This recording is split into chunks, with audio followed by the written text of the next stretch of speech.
Katanya Rumi, cinta menjadikan sesuatu tampak menawan. Namun yang tampak menawan tak selalu menyebabkan jatuh cinta.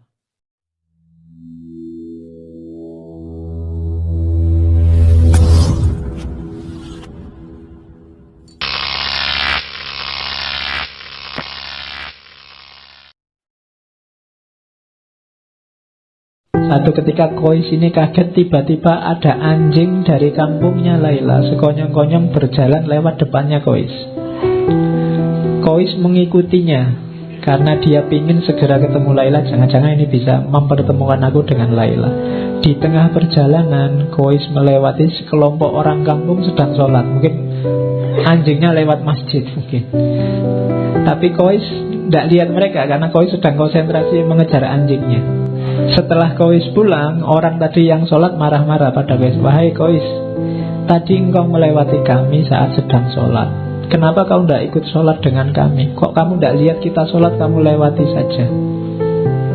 Katanya Kois, demi Allah, saat kalian sedang sholat berjamaah, aku sama sekali tidak melihat kalian. Kenapa? Hatinya hanya fokus pada anjing dan yang dia cintai, Laila. Siapa tahu anjingnya bisa mempertemukan dengan Laila. Bila kalian benar-benar cinta pada Allah sebagaimana diriku cinta pada Laila, pasti kalian tidak melihat aku.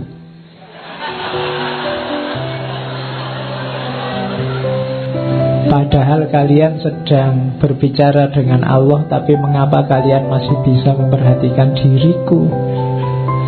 Aku saja yang mengejar anjing kepunyaan Laila, pujaan hatiku, sama sekali tidak melihat kalian. Jadi ini sindiran luar biasa dari Kois. Ya, aku aja cuma anjing aja sampai lupa sama kalian. Kalian sama Allah loh, masih bisa. Iya, sibuk sama diriku. Itu sindirannya Kois pada orang-orang. Ada lagi ini cerita. Jadi suatu ketika di rumah Laila diadakan pesta. Semua warga desa diundang. Majnun yang tidak diundang menyusup saja masuk. Sampai di dalam rumah dia lihat loh, orang-orang kok antri. Dia juga ikut antri. Nah, waktu dia ngantri kan yang membagi antrian kan Laila. Jadi dengan ikut antri itu dia bisa memandang wajahnya Laila. Waktu pas dia dapat antrian, Laila ini tidak ngasih makanan ke Kois, tapi malah piring yang untuk Kois dibanting sampai pecah. Wow, keluarganya Laila seneng. Alhamdulillah Laila sudah sadar sekarang. Orang-orang seneng semua, tapi ada orang yang lihat, ini Kois kok tidak sadar. Kois kok juga ikut-ikutan seneng. Terus ditanya sama orang sedekati Kois, Kois, kok kamu malah tersenyum? Kamu kan habis dipermalukan di depan semua warga desa. Kenapa mukamu masih senyum? Kois malah heran, loh kapan saya dipermalukan? Tadi waktu Laila mecah piringmu. Kois jawab, oh enggak begitu, kamu salah paham. Laila itu memecahkan piringku tujuannya hanya satu, agar aku ikut antrian lagi. Kalau aku ikut antrian lagi, bisa ketemu lagi, kita bisa berlama-lama saling memandang, sehingga rindunya bisa terobati. Jadi rahasianya di situ. Ya, ini sebenarnya sindiran bahwa kalau Allah ngasih kamu susah, kalau Allah ngasih kamu ujian, kesulitan, itu mungkin karena Allah ingin dekatnya lama sama dirimu. Kalau doamu lama tidak dikabul-kabulkan, mungkin Allah suka rindu mendengarkan suaramu terus. Jadi jangan salah paham dulu.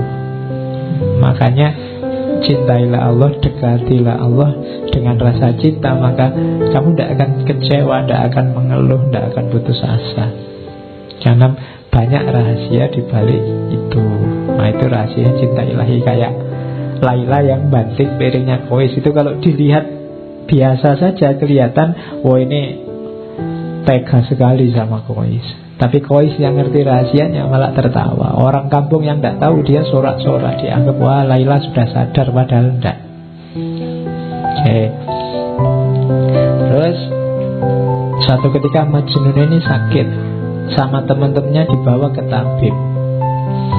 Katanya tabib, oh ini sakitnya parah, harus dibedah karena ada yang infeksi, ada darah yang harus dikeluarkan. Tapi Majnun menolak, jangan, saya tidak mau dibedah. Tabibnya bingung, lah kok kamu takut? Selama ini kan kamu keluar masuk hutan sendiri. Macan tidak takut, apalagi binatang buas tidak takut. Lah kok kamu dibedah aja takut? Katanya Majnun, enggak, bukan dibedahnya yang saya takut. Lah kamu takutnya apa? Aku takut pisaunya menyakiti Laila. Tabibnya heran, lu menyakiti dari jalur mana? Wong yang dibedah kan badanmu. Katanya Majnun, lu justru itu, Laila itu ada di setiap bagian tubuhku, dia ada di aliran darahku. Jadi aku takut menyakiti. Ya karena ini pelajaran bahwa ketika orang sudah sangat mencintai, antara yang mencintai dan dicintai sudah tidak terbedakan lagi. Jadi kalau Laila disakiti, Majnun yang sakit. Kalau Majnun disakiti, Laila yang sakit. Jadi ketika Majnun dibedah, yang dikhawatirkan oleh Majnun adalah sakitnya Laila. Kenapa? Kalau Laila tahu Majnun dibedah, dia yang sakit. Itu yang dikhawatirkan oleh Majnun.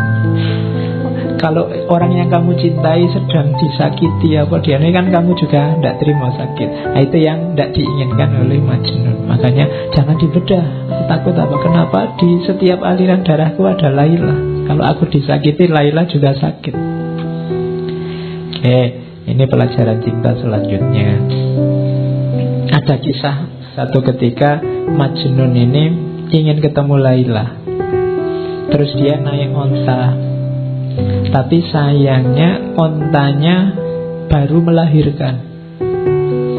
Nah, onta yang baru melahirkan ini masih sayang-sayangnya sama anaknya. Jadi waktu ditunggangi oleh Majnun, ontanya ini bolak-balik, mau maju tapi dia mau mundur lagi, maju mundur lagi, dia nggak nyampe-nyampe. Akhirnya Majnun turun, katanya Majnun, sudahlah, saatnya kita berpisah, cintamu dan cintaku tidak sejalan.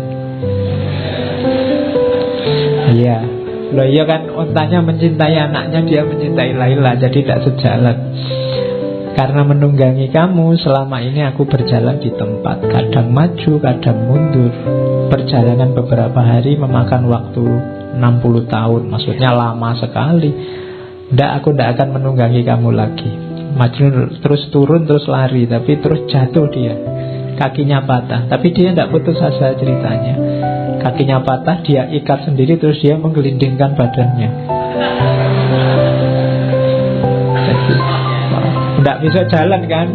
Ya, merangkak juga tidak bisa, kakinya sakit diikat. Ya sudah, muter aja menggelundung. Nah, ini pelajarannya adalah kalau engkau masih terikat oleh dunia, oleh banyak hal di luar dirimu, kayak onta tadi yang masih kamu tunggangi, kamu tidak akan nyampe-nyampe pada yang kamu cintai. Kalau masih sangat banyak beban yang harus kamu bawa, kamu tidak akan sampai-sampai. Tinggalkan semua bebanmu, berjalanlah, berlarilah, menggelindinglah menuju yang kau cintai. Ya, yang dicintai pastinya Allah.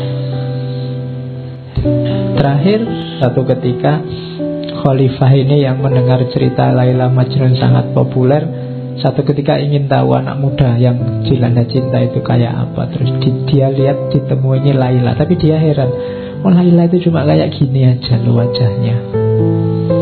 Qais menjadi Majnun karena kamu, tidak masuk akal. Apa yang dilihatnya dari dirimu sehingga membuatnya tergila-gila. Kamu bukan wanita yang sangat cantik, banyak wanita lain yang secantik kamu, bahkan melebihimu.